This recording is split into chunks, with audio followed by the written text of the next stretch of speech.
ಕೆಲವೊಮ್ಮೆ ಪರಿಸ್ಥಿತಿಗೆ ತಕ್ಕಂತೆ ನಿಮಗೆ ಮಾತನಾಡುವುದಕ್ಕೆ ಆಗದಿದ್ದರೆ ಸಣ್ಣನಾಗಿ ಬೀರಿ ಸುಮ್ಮನಾಗಿ ಬಿಡಿ.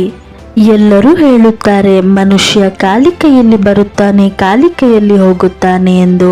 ಆದರೆ ಮನುಷ್ಯ ಬರುವಾಗ ಭಾಗ್ಯದ ಜೊತೆ ಬರುತ್ತಾನೆ, ಹೋಗುವಾಗ ಕರ್ಮದ ಫಲ ಕೊಂಡು ಹೋಗುತ್ತಾನೆ.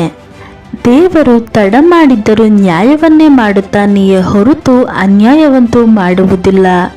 ತಡವಾಗುವುದರ ಹಿಂದೆ ಅದ್ಭುತಗಳು ನಡೆಯುತ್ತವೆ, ಕಾದು ನೋಡಬೇಕು ಅಷ್ಟೇ.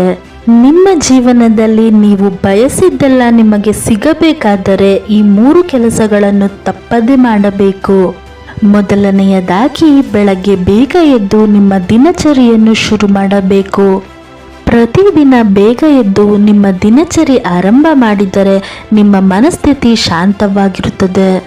ಯಾರ ಕಿರಿಕಿರಿಯೂ ಇರುವುದಿಲ್ಲ. ಪ್ರಶಾಂತವಾದ ವಾತಾವರಣದಲ್ಲಿ ಒಮ್ಮೆ ನೀವು ಶಾಂತಿಯಿಂದ ದೇವರಲ್ಲಿ ಪ್ರಾರ್ಥಿಸಿ, ವ್ಯಾಯಾಮ ಮಾಡಿ, ನಿತ್ಯ ಕರ್ಮಗಳನ್ನು ಮುಗಿಸಿ ನಿಮ್ಮ ಕೆಲಸಗಳನ್ನು ಶುರು ಮಾಡಿ.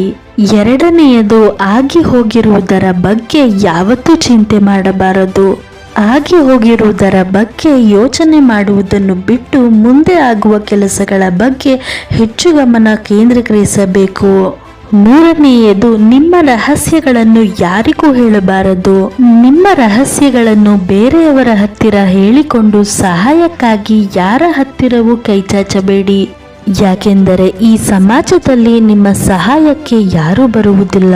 ಬದಲಾಗಿ ನಿನ್ನ ಕಾಲು ಎಳೆಯುವ ಜನರೇ ತುಂಬಿರುವ ಈ ಜಗತ್ತಿನಲ್ಲಿ ನಿನ್ನ ಆಸೆಗಳನ್ನು ಅವರ ಉಪಯೋಗಕ್ಕಾಗಿ ಲಾಭ ಮಾಡಿಕೊಳ್ಳುತ್ತಾರೆ.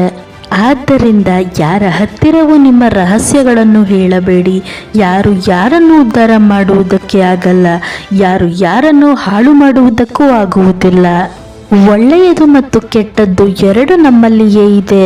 ನಾವು ಯಾವುದನ್ನು ತೋರಿಸುತ್ತೇವೋ ಅದು ಹೊರಬರುತ್ತದೆ ಮತ್ತು ಅದೇ ನಮ್ಮ ವ್ಯಕ್ತಿತ್ವವನ್ನು ರೂಪಿಸುತ್ತದೆ. ಸುಳ್ಳು, ಮೋಸ, ದ್ರೋಹ, ವಂಚನೆ ದೇವರ ಬಳಿ ಸಾಲ ಮಾಡಿದಂತೆ ಒಂದಲ್ಲ ಒಂದು ದಿನ ಬಡ್ಡಿ ಸಮೇತ ಕಟ್ಟಲೇಬೇಕು. ಸತ್ಯ, ಧರ್ಮ, ನ್ಯಾಯ ಮತ್ತು ನೀತಿ ಇವು ದೇವರ ಉಳಿತಾಯ ಖಾತೆಯಲ್ಲಿ ಜಮಾ ಮಾಡಿದಂತೆ ಕಷ್ಟ ಕಾಲದಲ್ಲಿ ಸಹಾಯಕ್ಕೆ ಬಂದೇ ಬರುತ್ತದೆ. ಯಾರ ಜೊತೆ ಎಷ್ಟರ ಮಟ್ಟಿಗೆ ಇರಬೇಕೋ ಅಷ್ಟರ ಮಟ್ಟಿಗೆ ಮಾತ್ರ ಇರಬೇಕು. ಎಲ್ಲರೂ ನಮ್ಮವರೇ ಅಂದುಕೊಂಡು ಒಳ್ಳೆಯತನಕ್ಕೋಸ್ಕರ ಏನಾದರೂ ಮಾಡಿದರೆ ಕೊನೆಗೆ ನಾವೇ ಕೆಟ್ಟವರಾಗುತ್ತೇವೆ. ನೀವು ಎಷ್ಟೇ ಕೋಪ ಮಾಡಿಕೊಂಡರೂ ಬೈದರೂ ಇದ್ಯಾವುದನ್ನು ಲೆಕ್ಕಿಸದೆ ಯಾವಾಗಲೂ ನಿಮ್ಮ ಜೊತೆಯೇ ಇರಲು ಬಯಸುವವರನ್ನು ಕಳೆದುಕೊಳ್ಳಬೇಡಿ. ಅವರನ್ನು ಯಾವಾಗಲೂ ನಿಮ್ಮ ಜೊತೆ ಇಟ್ಟುಕೊಳ್ಳಿ. ಒಂದು ಹುಡುಗಿಯು ನೀವು ಅವಳಿಗಾಗಿ ಎಲ್ಲರ ಮುಂದೆ ಎಂತಹ ಸವಾಲನ್ನು ಬೇಕಾದರೂ ಎದುರಿಸಲು ಸಿದ್ಧರಿದ್ದೀರಿ ಎಂದು ಗೊತ್ತಾದಾಗ ಅವಳು ತುಂಬಾ ಸಂತೋಷ ಪಡುತ್ತಾಳೆ. ನಿಜವಾದ ಮನುಷ್ಯನು ಹೊಸ ಹೊಸ ಹುಡುಗಿಯರನ್ನು ಪ್ರೀತಿಸುವುದಿಲ್ಲ, ಒಂದೇ ಹುಡುಗಿಯನ್ನು ತನ್ನ ಜೀವನ ಪರ್ಯಂತ ಪ್ರೀತಿಸುತ್ತಾನೆ. ಒಂದು ಹೆಣ್ಣು ಅಥವಾ ಗಂಡು ಒಂದೇ ರೀತಿಯಾದ ಸಂಗೀತವನ್ನು ಕೇಳಲು ಇಷ್ಟಪಡುತ್ತಾರೋ ಆಗ ಇಬ್ಬರ ನಡುವಿನ ಸಂವಹನವು ತುಂಬಾ ಒಳ್ಳೆಯದಾಗಿರುತ್ತದೆ ಮತ್ತು ಅವರು ದೀರ್ಘಾವಧಿಯ ಸಂಬಂಧವನ್ನು ಹೊಂದಿರುತ್ತಾರೆ.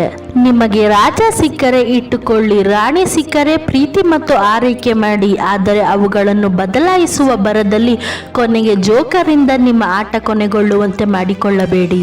ಯಾವ ಕೆಲಸವನ್ನು ನೀವು ಮಾಡಲು ಭಯ ಪಡುತ್ತೀರೋ ಅದರ ಆಯ್ಕೆನೇ ಮಾಡಿ, ಏಕೆಂದರೆ ಆ ಧೈರ್ಯವೇ ನಿಮ್ಮ ಬೆಳವಣಿಗೆಗೆ ಸಹಾಯ ಮಾಡುತ್ತದೆ. ಈ ಜಗತ್ತಿನಲ್ಲಿ ಯಾರು ಪರಿಪೂರ್ಣರಲ್ಲ. ಜನರು ಮಾಡುವ ಸಣ್ಣ ಪುಟ್ಟ ತಪ್ಪುಗಳಿಂದ ಅವರನ್ನು ನಿಮ್ಮಿಂದ ದೂರ ಮಾಡಿದರೆ ನೀವು ಯಾವಾಗಲೂ ಒಂಟಿಯಾಗಿರಬೇಕಾಗುತ್ತದೆ. ಅದಕ್ಕಾಗಿ ಎಲ್ಲರಲ್ಲೂ ತಪ್ಪು ಹುಡುಕುವುದನ್ನು ಬಿಟ್ಟು ಆದಷ್ಟು ಪ್ರೀತಿಯಿಂದ ನಡೆದುಕೊಳ್ಳಿ. ಒಂದು ನಿಮಿಷದ ಸಿಟ್ಟು ನಿಮ್ಮ ದೇಹದ ಪ್ರತಿರೋಧಕ ಶಕ್ತಿಯನ್ನು 4 ರಿಂದ 5 ತಾಸಿನವರೆಗೂ ದುರ್ಬಲಗೊಳಿಸುತ್ತದೆ.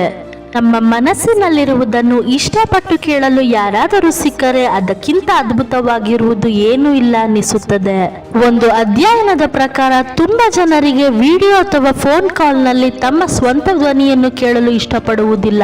ನೀವು ಒಬ್ಬರೇ ಇದ್ದಾಗ ಜೋಡಿಯಾಗಿದ್ದವರನ್ನು ನೋಡಿ ಸಂತೋಷ ಪಡುತ್ತೀರಾ, ಅದೇ ಜೋಡಿಯಾದ ಮೇಲೆ ಒಬ್ಬರೇ ಇದ್ದವರನ್ನು ನೋಡಿ ಸಂತೋಷ ಪಡುತ್ತೀರಾ.